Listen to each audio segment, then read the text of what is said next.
ibang nag-aalok po ng pagkain na hindi na po gaano karami ang kakainin po natin. Iiwas po tayo sa masyadong matatamis, maalat, at yung medyo may maraming taba po para na sa ganon ay makaligtas po tayo sa magiging komplikasyon po kung sakasakali. Dok, kasi yung tendency ng mga Pinoy, no, hindi kakain para paghandaan ang isang malaking kainan. Tama yan, Rhea, sapagkat sa pagsasaya natin ay kailangan makisalo talaga tayo sa kasayahan. Pero kailangan mag-ingat ho tayo sapagkat alam nyo ba na ang timbang na maaring madagdag sa ating katawan ngayong Kapaskuhan ay mahirap maibaba at sa taon-taon ay yun ay madadagdagan na, Rhea. Ano pa hubang sakit ang maaari nating makuha kapag nag-overeat ho tayo, bukod sa hypertension, stroke at heart attack? Maliban sa indigestion na Rhea, kung hindi maganda ang pagkakahanda ng pagkain o kaya hindi naman tayo nagugas ng kamay bago kumain, ay maaaring magkaroon tayo ng food poisoning. Paalala rin ho namin sa inyo na mag-ingat po sa pagkain, lalo-lalo na kung hindi po mainit ang kakainin nyo. Kaya naman kung talagang dapat malamig po ang pagkain, ito ay dapat pong manatiling malamig. Dok, pero masyado namang KJ, kundi ka rin titikim, diba? So, gaano kalaki o kaliit ang pwede mong ilagay sa iyong plato? Tuloy-tuloy pa rin, Rhea, ang ating pagsalo-salo. Palagay ko, kunin mo yung pinakamaliit na pinggan. Tapos So, 5 beses tayo. Oo, tapos 5 beses mo na lang balik-balikan yung gusto mo. Tapos parang bundok. Pipili, parang nagdidisenyo ka ng power of food. Baka naman, Dok, puro change plate ang mangyari. Change plate. Pili lang na, sumali tayo sa mga kantahan, makaka-delay din yon at bagalan natin yung nguya.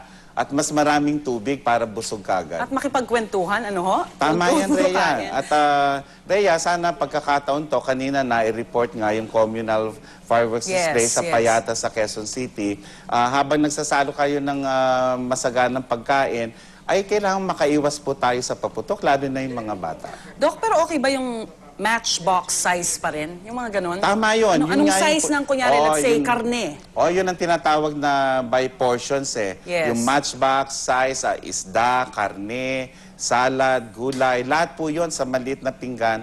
Hustong-husto po yun at kayo po hindi na po madidihado. At actually, Dok, parang pabata ng pabata ang hina-heart attack ngayon.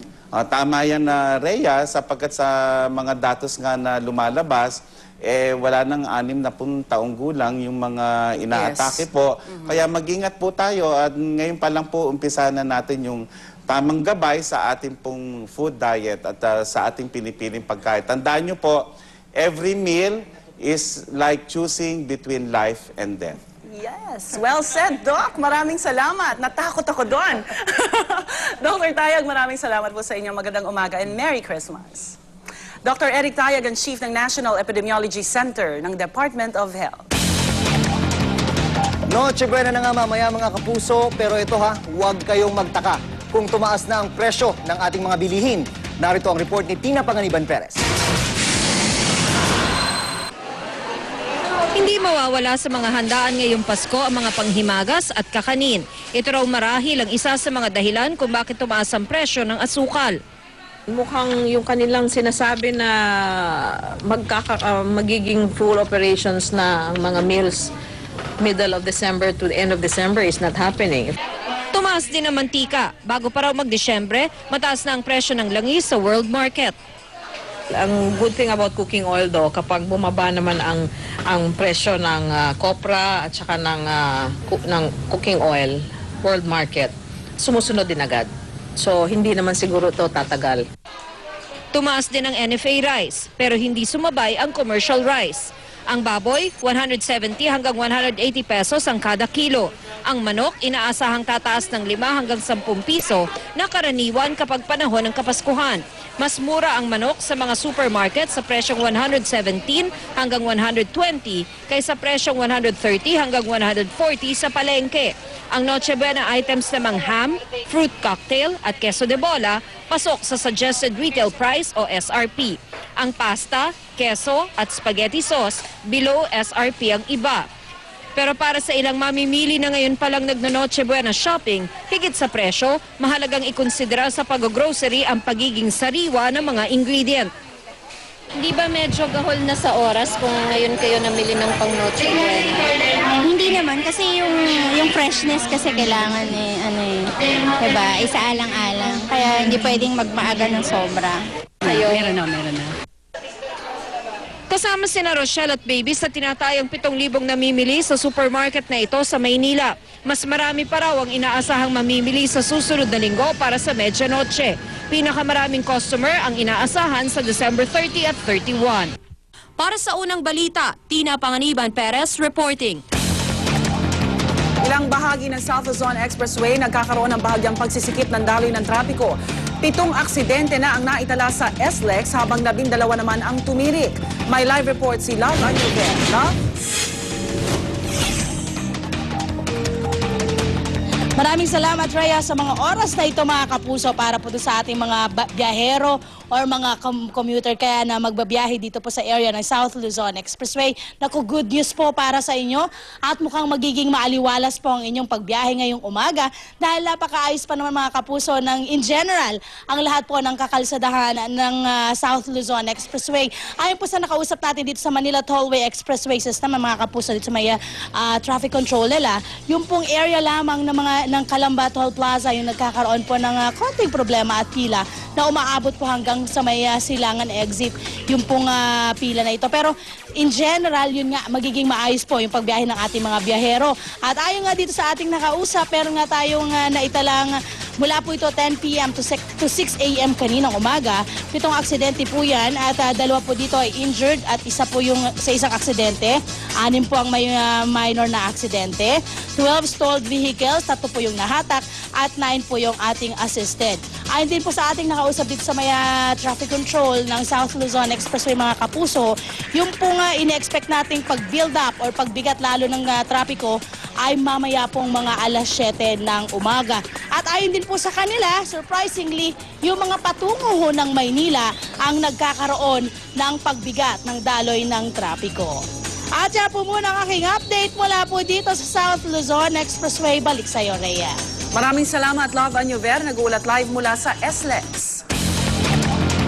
Sa mga mag-withdraw naman ng pera sa mga automated teller machine, wala raw dapat ipag-alala. Ayon sa mga bangko, may sapat silang pera sa ATM kahit holiday. Narito ang report ni Joseph Morong. Sa isang mall sa Quezon City, pila-pila na ang mga tao sa mga ATM. Ang ilan nag-withdraw ng sweldo, ang iba naghahabol ng pambilit. Ngayon lang ako nag-withdraw ng ATM. Lagi ako dun sa loob. Okay lang sa'yo naman, mga pa. Okay lang. Naiintindihan ko. Dahil? Dahil magpapasko eh. Panghanda. Pangkihabol. Oo. Pang Noche Buena. Halos lahat ng ATM box office hit ang dating. Kaya naman payo ng isang bank manager para hindi mainis sa pila o maubusan ng pera, sa umaga daw mag-withdraw ng pera. Tanghali ro kasi hanggang gabi nagsisiksikan ng mga tao para pumila sa ATM. 8 o'clock, 9 o'clock, wala pang tao yan eh. Mauna na sila. Kasi ang bulk ng withdrawal normally tanghali.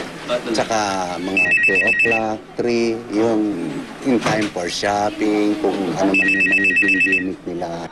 Pagsisiguro naman ng mga bangko, pinupondohan nila ng malaki ang mga ATM, lalo pat alam naman nilang sabay-sabay ang nag-withdraw ng mga bonus at sweldo. Over the weekend, alam namin na ganito karami ang pwedeng withdrawin. Nilalagyan na namin, pinapasobrahan na rin namin. Sa pag-withdraw daw, maging alerto rin, takloban ng PIN at huwag tumanggap ng tulong mula sa taong hindi kilala para ang perang pinaghirapan at matagal na hinintay, hindi manakaw lamang sa inyo. Medyo careful lang, tsaka medyo alisto ng konti. Kasi alam mo, maraming mga nag-aabang ngayon. Eh. Not all the time nakatutok ang mga security guards. Para sa unang balita, Joseph Morong reporting.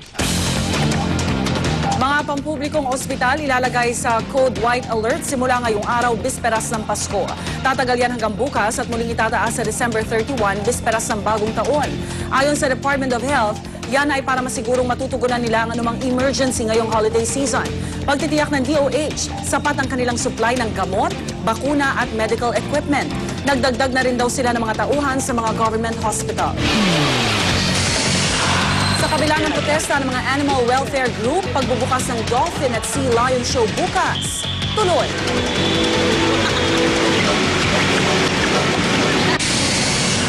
At sa gitna ng banta ng mga pag-atake ilang Kristiyano sa Iraq, tuloy ang pagdiriwang ng Pasko. Huwag pahuli, tutok lang sa unang balita.